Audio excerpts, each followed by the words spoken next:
What happens when a principal calls a group of people stupid to their faces? One student decided to play along until the truth came out. Today we're reading a wild story, might I say, from Reddit's Petty Revenge subreddit that is packed with English vocabulary. Before we dive into the lesson, are you a mentorly yet? If not, make sure to hit that subscribe button and become a part of the community here. Get notified of our latest posts as we're here to guide you through your English learning journey. I grew up in a really effed up home situation. I was diagnosed autistic at a young age. I was adopted and considered a defective product, and a word consistently for being so damn weird. At 13, I was given some tests and put into a special college courses. My mom beat me for thinking I was better than everyone, so I ran away from home at 14. By 16, I was caught and put in a group home. Oh my god, that is so hard for you. I'm so sorry. All the kids in my group home, there were several houses, two for boys and one for girls, all had to go to the same continuation school. The first day of class, the principal addressed our homeroom and said, I am here to teach you to speak on complete sentences and use words that have more than two syllables. Let's unpack some of the vocabulary here. Effed up. This is slang. It is used to describe a situation that is usually chaotic, unfair, or traumatizing. To diagnose. It means to find the nature of a problem by examining its symptoms. To adopt. It is to take someone else's child and raise it as your own. Defective. It's an adjective that we usually use to show that an appliance or a certain object is malfunctioning. Consistently, it is to describe an action that happens on a regular basis. To run away, it means to escape a certain place. A group home is a place where a number of unrelated people may seek shelter or care in times of need. Several, it is an expression that is synonym with a number of, a couple of, usually greater than one. And to address something, it means to speak about something, about a certain topic, about a problem. I can tell you how much that pissed me off. I wanted to tell them to F off. How could you discount all these kids when you know nothing about them? Most of the kids in my class came from situations as bad as mine or worse. It doesn't make us stupid. However, I was just tired of having to consistently advocate for myself, so I said F it and decided to just act like a total airhead. For an entire quarter, I asked the dumbest questions I could think of in class. I made stupid mistakes. I even talked like an airhead instead of my natural, more autistic diction. Think Brennan from Mons. Honestly, it was fun and so much less pressure than trying to excel academically. Ironically, it also made me more popular with the boys. Good for you, but kind of bad. I mean, you know, you might want to, get ahead in life, and to some extent, grades matter, so maybe take care of that. Let's analyze the vocabulary from this part. To piss someone off. It is informal and it means to annoy someone. We've also seen to discount someone. It means to disconsider someone or to exclude someone from a group. To make someone plus an adjective. It means to label them with that adjective. In that case, we had to make someone stupid. But you can use with any adjective to make someone happy, to make someone sad, to make someone a certain type of way. To be tired of something, it means to have enough of something. For example, I am tired of speaking alone.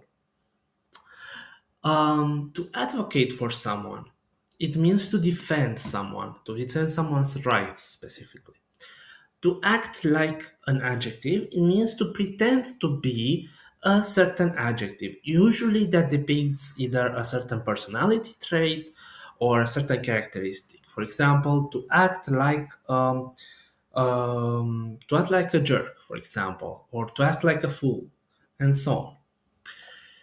An airhead is someone who is ungrounded in reality. Entire, it means complete, something that is full, entire. The entire day, the full day, the complete day. Quarter, it means one fourth of something. Here it refers to one fourth of a year. And we have to excel, which means to perform outstandingly in a domain. For example, I excel at math, I excel in the IT field, and so on. Ironically, it means in an unexpected, kind of funny way. Anyhow, one day we got a creative writing assignment, and I was just really inspired. I wrote a parable about a boy who lived in the jungle and befriended an alligator. It was basically an allegory about toxic relationships. Nice. Tell me in the comments what type of creative writing do you usually do? I was called into the principal's office for plagiarism. They couldn't believe that I wrote it and wanted to know where I stole it from? I told them they assumed I was an idiot, so I've been acting like one. If they cared to look at any of my transcripts, they would know that I am not an idiot. They were pissed and thought I was a psycho, so the group home made me meet with a psychologist for a day of testing. He said I had an IQ of 152. Well, that is would certainly be a surprise for that principal. And borderline personality disorder. Later, the diagnosis was changed to autism, ADHD with CPTSD. Anyhow, I got to be the first group home kid in Redding, California to go to the public school in 1992. That's actually great and a really inspiring story. Let's look into some vocabulary for this part of the story. Creative writing. It is writing that comes from the imagination. Think about stories or poems. Those, all of them, they come from the product of your own imagination rather than just stating facts or through analysis of reports. An assignment. It is a specific task or piece of work that is given to you by a teacher or a boss or someone that is usually in charge. To inspire, it is to fill someone with the urge to do something creative. To be inspired, it is that aha moment that you basically get when you feel a sudden burst of energy or sudden wish to create something. A parable is a short, simple story used to illustrate a moral or rather spiritual lesson. Think of the story The Boy Who Cried Wolf, for example. To befriend, it is to act as a friend to someone, to start friendship with someone. Toxic, in this scenario of relationships, refer to relationships that are emotionally damaging, unhealthy for your mental health or for your well being.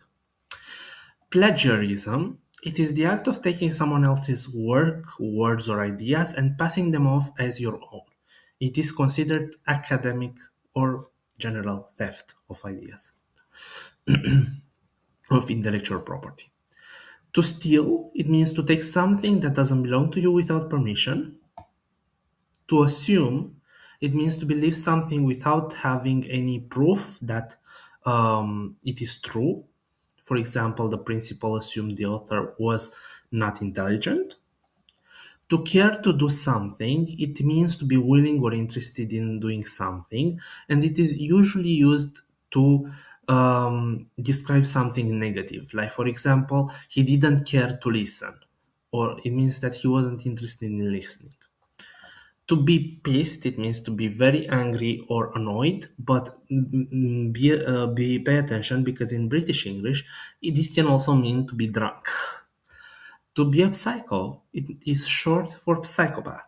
It's a harsh way to call someone unstable or irrational. And lastly, the public school. The public school in the US, this is a school founded by the government that is free for all children.